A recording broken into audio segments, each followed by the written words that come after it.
la massa, la doma suama smerello. E kitona, e kitona, e kitona, e kitona.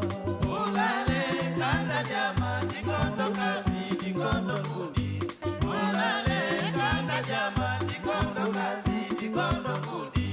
Inonde kambala kanda diame, inonde kandila kanda diama. Inonde kambala kanda diama, dikondo kasi, dikondo disa.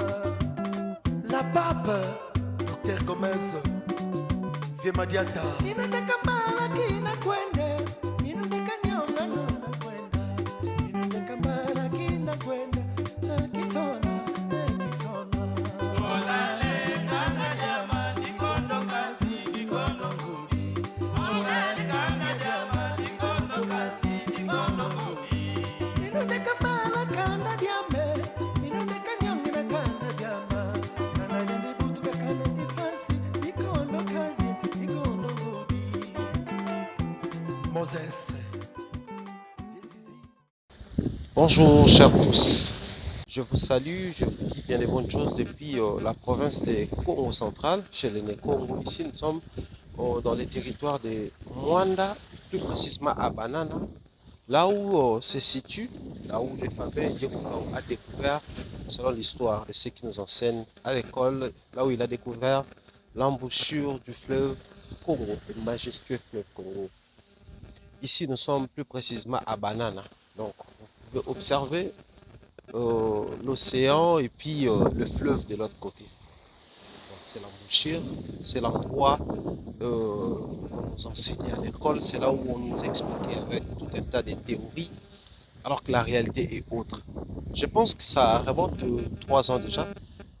J'étais ici avec les téléspectateurs pour vous montrer. Je suis à nouveau ici, mais cette fois-là, avec une autre nuance, parce que je me suis dit, pourquoi pas orienter nos amis autrement. J'aime bien dire des émissions sociétales, mais aussi des émissions à caractère de découverte. Aujourd'hui, nous allons à nouveau faire redécouvrir l'embouchure du fleuve Congo. C'est quoi l'histoire? Il y a un monsieur qui est lieutenant, l'historien. Il va en tout cas nous expliquer en long et en large, en détail, allais-je dire, l'histoire de l'embouchure du fleuve Congo, les villages qui environnent cet endroit, et également il va nous parler de la géographie et l'histoire de cet endroit. Donc tout à l'heure, je vais vous laisser suivre la vidéo de ce grand monsieur qui est un historien. En tout cas, j'ai un très grand souci. Je pense que je vais prendre contact, je vais garder contact avec lui. Question de voir un peu beaucoup de choses dans ce qu'on nous enseigne actuellement, ce qu'on enseigne à nos enfants, à nos petits à l'école. Donc, bienvenue une fois de plus. Vous allez suivre. Donc, c'est le majestueux fleuve Congo derrière et de l'autre côté, c'est l'océan Atlantique. Ici en RDC, la province Congo, donc la province du Congo central, ici précisément à Banana, dans les territoires de Mwanda, ou la ville de Mwanda. Voilà. Je vous la suivrai et puis en français. C'est mieux.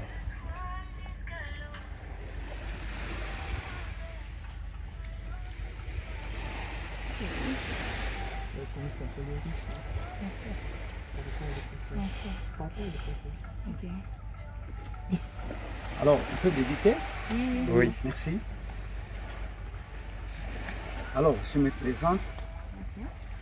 Moi, c'est le lieutenant Ngei.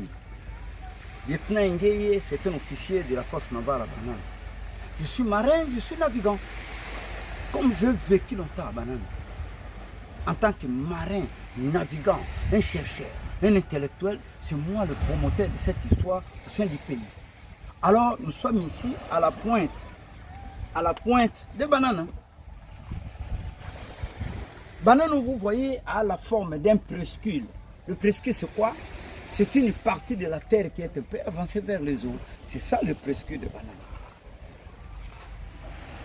Et nous sommes ici à la pointe, le lieu où nous sommes.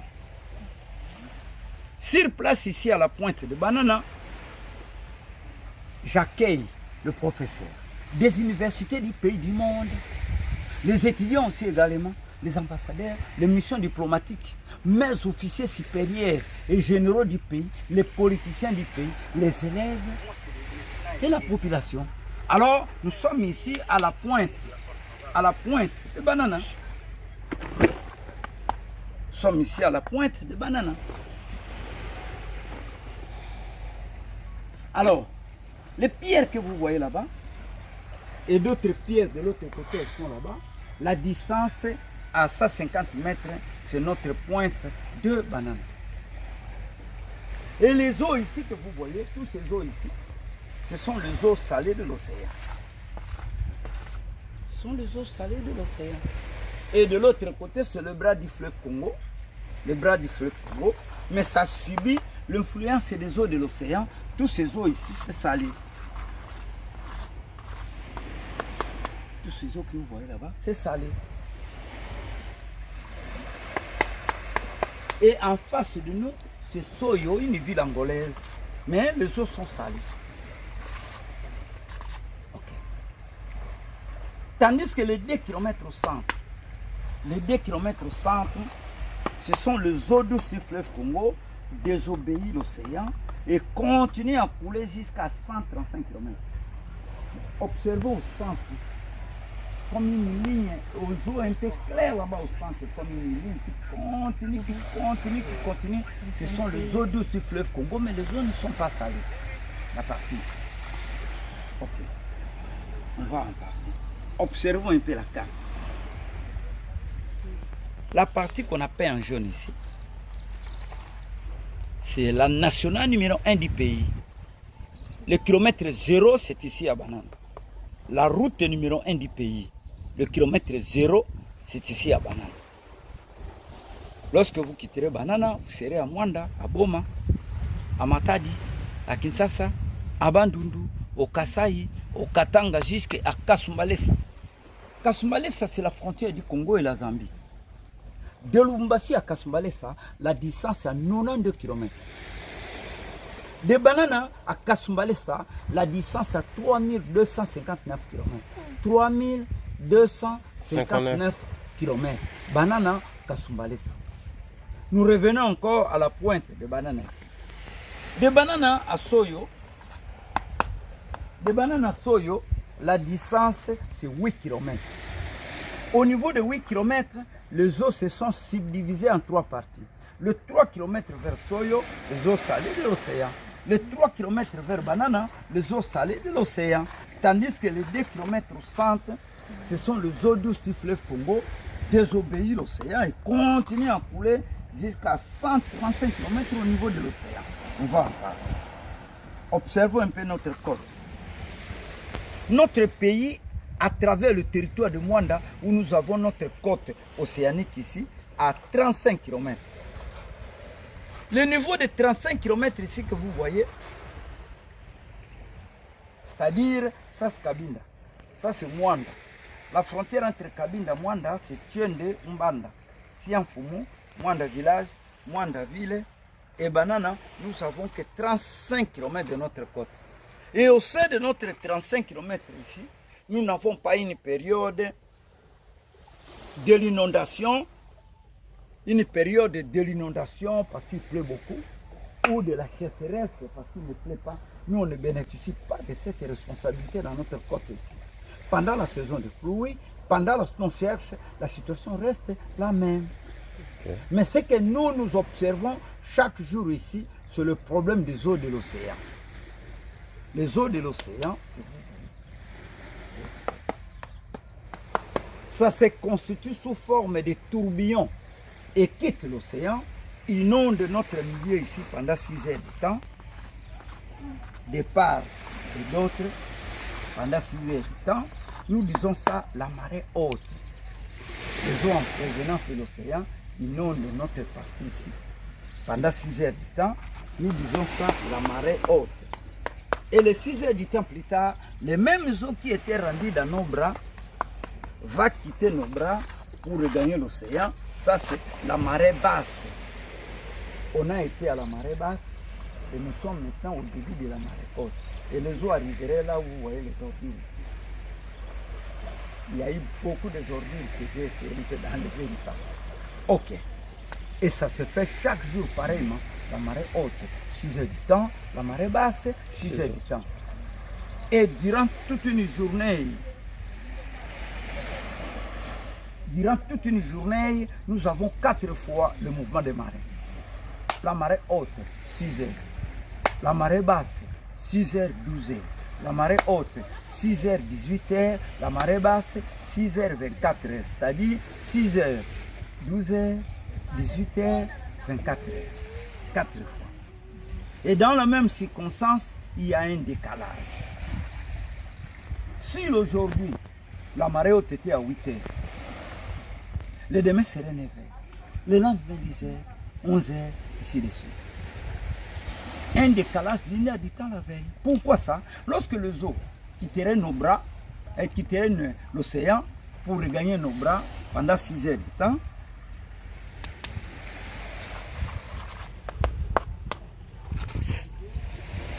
ferait 6 heures du temps.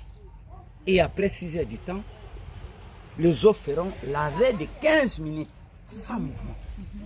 Pendant 15 minutes, les eaux en arrêt sans mouvement.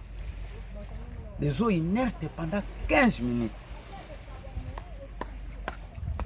Et après 15 minutes, ces eaux quitteraient nos bras ici pour regagner l'océan. Ça, c'est la marée basse. Et les eaux aussi à marée basse, rendues à l'océan, après 6 heures du temps, feraient aussi 15 minutes de repos à partir d'ici. Et ensuite, la marée haute. Et c'est là pendant 4 fois. La marée haute, la marée basse, la marée haute, la marée basse, comme je vous ai dit, 6 heures, 12 heures, 18 heures, 24 heures. Aux arrêts de 15 pendant 4 fois, qui justifie 60 minutes ou 1 heure du temps. Ouais. C'est 1 heure du temps, la veille, un changement. Si aujourd'hui la marée haute était à 8 heures, et demain serait 9 heures, le lendemain 10 heures, 11 heures, ainsi de suite. Alors, quelles sont ces eaux en mouvement? Ce sont les eaux de l'océan ici, qui bénéficient de la marée haute à la marée basse. Tandis que les 2 km au centre, ce sont les eaux douces du fleuve Congo ici, les merveilles de Dieu, les 2 km du fleuve Congo, et qui continuent à couler jusqu'à 135 km. Mais les eaux ici ne sont pas salées. Ce sont les eaux douces du fleuve Congo. On va en parler. Observez un peu notre fleuve. Le fleuve Congo en provenance de Boma. Merci. Le fleuve Congo en provenance de Boma, la largeur du fleuve Congo à 5 km. Arrivé à la pointe de Boulambemba vers Soyo, 5 km. Où nous bénéficions notre débit. Et le débit, c'est quoi? Le débit, c'est la quantité des eaux du fleuve Congo qui se déverse par seconde à l'océan Atlantique. Mais, lorsqu'on a été tous à l'école, nous avons appris que le débit, c'est la quantité des eaux du fleuve Congo qui se jettent à l'océan, qui tombent à l'océan. Mais le fleuve Congo ne tombe pas, ne se jette pas. Ok. Et les eaux de l'océan, et les eaux du fleuve Congo, qui sont tous du même niveau. Au niveau de la pointe de Boulambemba. L'île que vous voyez là, c'est l'île de Boulambemba. De la pointe de Boulambemba à Soyo, 5 km. C'est là le passage du fleuve Congo. De la pointe de Boulambemba à Soyo, 5 km. Alors, de la pointe de Boulambemba à Soyo, il n'y a pas une chute que l'eau tombe. Il n'y a pas une chute que l'eau se jette. L'eau ne se jette pas, ne tombe pas. Comme ils sont du même niveau, le fleuve Congo, ça se déverse à l'océan, où nous bénéficions notre débit en valeur de 50 000 mètres cubes qui se déversent par seconde à l'océan Atlantique. Alors, notre débit est le deuxième débit du monde. Le premier débit du monde, c'est l'Amazone. L'Amazone du Brésil déverse à l'océan Atlantique 80 000 mètres cubes par seconde pendant la saison des pluies. Et pendant la saison cherche, l'Amazonie revient à 40 000 mètres cubes par seconde. Tandis que notre débit, à 50 000 mètres cubes par seconde, notre débit est invariable. Notre débit ne change pas. Pourquoi notre débit ne change pas? Parce que le fleuve Congo est en cheval à l'équateur. Le fleuve Congo a 2 saisons. Au niveau de Mbandaka, jusqu'à l'est, s'ils sont pendant la saison de pluie, au niveau de Bandundu, Kinshasa et Congo central, nous serons pendant la saison cherche. Et lorsque à l'est, ils seront pendant la saison cherche, de l'autre côté, nous serons aussi pendant la saison de pluie. Suite à cette circonstance, que notre débit est resté constant à 50 000 mètres cubes qui se déversent par seconde à l'océan, plus bon de la largeur. Arrivé à la pointe de Boulambemba vers Soyo, voulait aussi aller à l'océan à 5 km. Empêché maintenant par les eaux de l'océan. Et les eaux de l'océan désiraient à ce que le fleuve Congo puisse engloutir tous ces eaux ici. Deviennent les eaux salées. Mais le fleuve Congo ne veut pas. Et ça a créé comme une guerre froide entre les eaux de l'océan et les eaux du fleuve Congo. Et qu'est-ce que le fleuve Congo avait fait? Comme il venait à 5 km, plus moyen de continuer à 5 km, il récupère les eaux de 5 km, rétrécit ces eaux de 2 km. Il récupère à Kamati Maine Nyonso Oyo à condition à 4 na 2 km le col entonnoir. Et ça coule violemment à l'océan. Et l'océan se sent incapable d'empêcher, créer une brèche là de 2 km, que le fleuve Congo continue jusqu'à 135 km. Le 135 km ici, c'est jusqu'au large des Pointes Noires. Au large des Pointes Noires. Et de passer 135 km, le fleuve Congo est fatigué, l'océan, l'engloutir devient les eaux salées. Alors, pour terminer la géographie, la largeur du fleuve Congo, 5 km. Le prolongement ici, 135 km. La largeur, 2 km. Et la profondeur de ces milieux au centre ici, à 1 km ou 1 km et demi de la profondeur. La partie au centre, là où vous voyez les eaux un peu claires comme une ligne au centre là qui continue, la profondeur est de 1 km ou 1 km et demi de la profondeur. Bon, on a terminé la géographie. Entamons un peu l'histoire. L'histoire, c'est la découverte de l'embouchure du fleuve Congo par Diego Cao. Alors, qui fit Diego Cao? Diego Cao fit de la nationalité portugaise. Celui-là, à cette époque-là, le moteur, la machine, était encore inexistant au monde. Mais à cette époque-là, Diego Cao veut fabriquer son navire en voile. Le navire en voile, le navire de Tangier. C'est ainsi qu'en Europe, il a eu une mission internationale de venir explorer l'Afrique comme c'était un explorateur. Et qu'est-ce qu'il avait fait? Il s'est mis à bord de son navire en voile avec son équipage, traverser la mer Méditerranée, terminer l'Afrique du Nord, arriver à l'Afrique centrale ici. C'est là où Diego Cao avait eu un problème. Lui qui venait à 30 km de la côte, arrivé ici quelque part, dans le 2 km, son navire était freiné par les eaux du fleuve Congo et commençait à pousser son navire à l'océan Atlantique. L'inertie des eaux du fleuve Congo commençait à pousser son navire jusqu'à vers l'océan. À partir d'ici, Diego Cao était très étonné d'observer qu'il se trouve à l'océan. Pourquoi il était poussé encore à l'océan? Arrivé ici, quelque part dans le milieu ici, où il a essayé un peu de goûter. Mais l'eau n'était pas salée, ce sont des eaux douces du fleuve Congo. Alors il était bouleversé d'observer qu'il se trouve à l'océan, pourquoi ces eaux ne sont pas salées. C'était à partir d'ici où il a essayé un peu de faire ses recherches et rendu aux eaux salées ici. Il a essayé un peu de goûter, mais l'eau était très salée. C'est là où il avait conclu que ce sont les eaux salées de l'océan. Et ensuite, il avait quitté ce milieu, rendu dans notre zone de l'embouchure du fleuve Congo. Notre zone de l'embouchure du fleuve Congo, de la pointe de Boulambemba à la Bououest là. De la pointe de Boulambemba à la Bououest là, il y a un poteau ici quelque part, la Bououé. Nous appelons ça la Bououé en termes techniques ou scientifiques, comme nous sommes des marins. Mais pour vous alors, on a donné ça la Bououest là. Mais pour vous alors, c'est une balise. Une balise c'est quoi? Ce sont des piquets que la CVM place pour guider le navire en déplacement.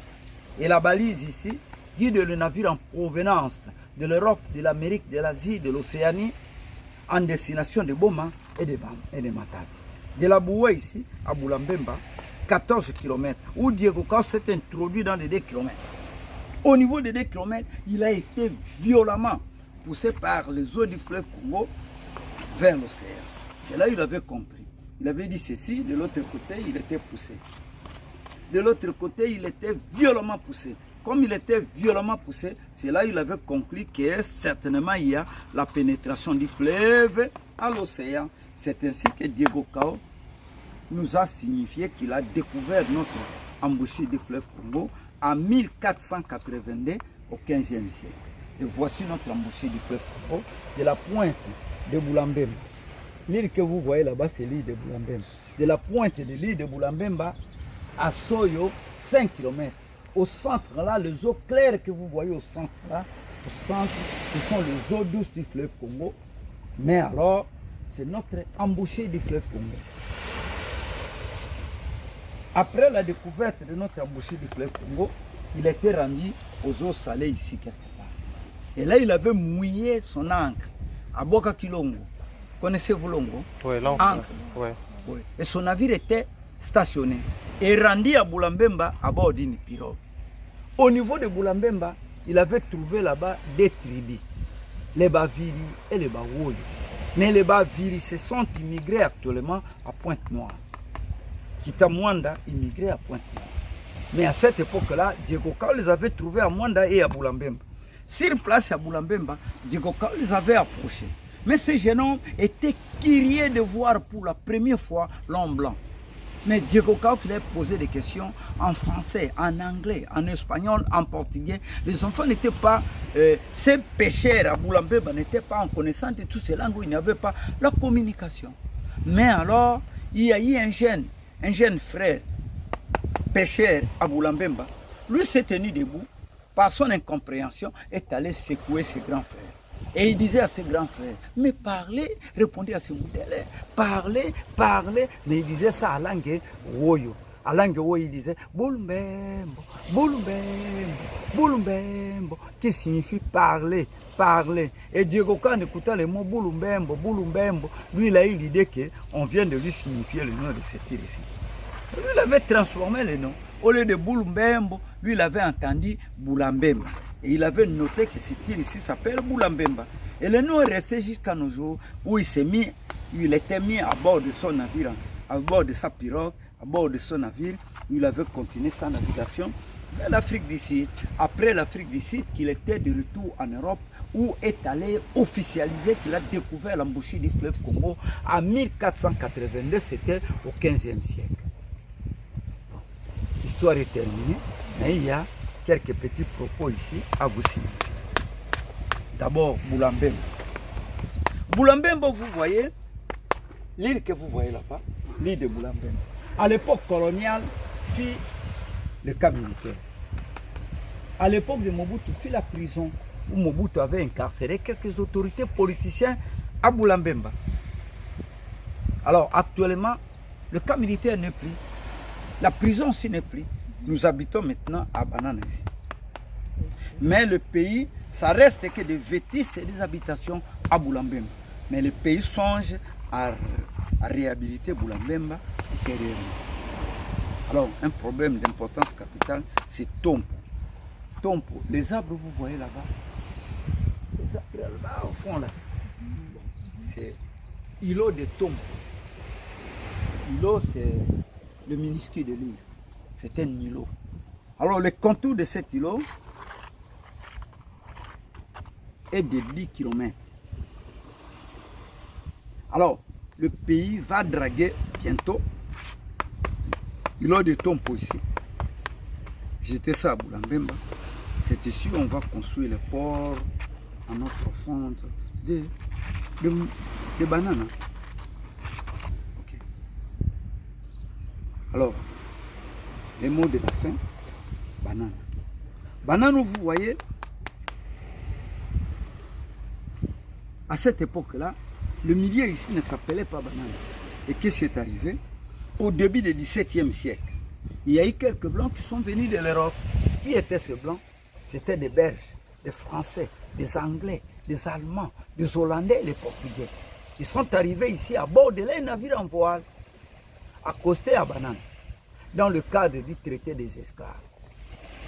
Arrivés à Banana, ils avaient trouvé que les enfants, dont leurs papa et maman étaient récupérés en esclavage, juste en Europe et en Amérique, on récupérait les esclaves que papa et maman, et on abandonnait les enfants. Et lorsque ces blancs sont arrivés, ils avaient approchaient et ces enfants présentaient quelques petits palmiers ici qui étaient dans les environs à cette époque-là. Et il disait à ce blanc, voici des petits palmiers, voici des petits palmiers. Mais il disait ça à Langeoui. À Langeoui, il disait, yini banane, yini bianane, yini bianane, yini bianane. Et ensuite, le blanc les avait regroupés encore et leur posait des questions. Vous êtes de qui? Vous êtes de qui? Et ces enfants se disaient, nous sommes des enfants des esclaves abandonnés. Nous sommes des enfants des esclaves abandonnés. Mais il disait ça à la langue de la place. À la langue de la place, il disait, nous sommes des Bahana. Et en répétition, nous sommes des Bahana, Bahana, Bahana, Bahana, les enfants des esclaves abandonnés. Et le Mundela en écoutant Bahana, Bahana, Bahana, Bahana, Bahana, il a traduit que ce milieu ici ne s'appelait pas banana, ça s'appelait Ngeno, à langue woyo, Ngeno, qui signifie Nabino comme une salutation. Puisque, par curiosité, observons un peu notre milieu pour terminer. Ok, ça c'est Sianfou. Mwanda village, Mwanda ville, Mwanda cité, Banana, Saucire, îlot de Tompo, île de Boulambemba, îlot de Nkatu, de Fumukilembe, de Kimwambi central, village Nteva, village Kimwambi, village Malela, village Katal. Cette partie de la terre ici, le pays a hérité ça, notre parc marais de mangrove, contrôlé par l'ICCN. On a hérité ça à la disposition de notre parc et ça devient le domaine international. Le parc marais de mangrove, contrôlé par l'ICCN. L'ICCN, c'est l'Institut congolais de conservation de la nature. C'est protégé, on ne peut plus exploiter. Mais alors, en dessous de ces mangroves, il y a jugement du pétrole qui n'est pas encore exploité. On a terminé le tout. Bon, je suis maintenant entièrement à votre disposition. Qu'est-ce que vous ferez de votre historien de l'embouchure du fleuve Congo?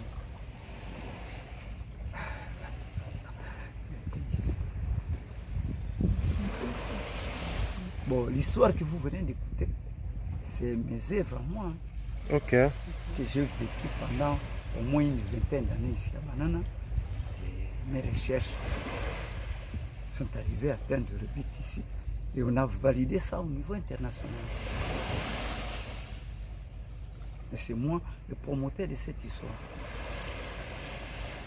Et cette histoire, pourquoi on n'inclut pas ça dans les programmes nationaux?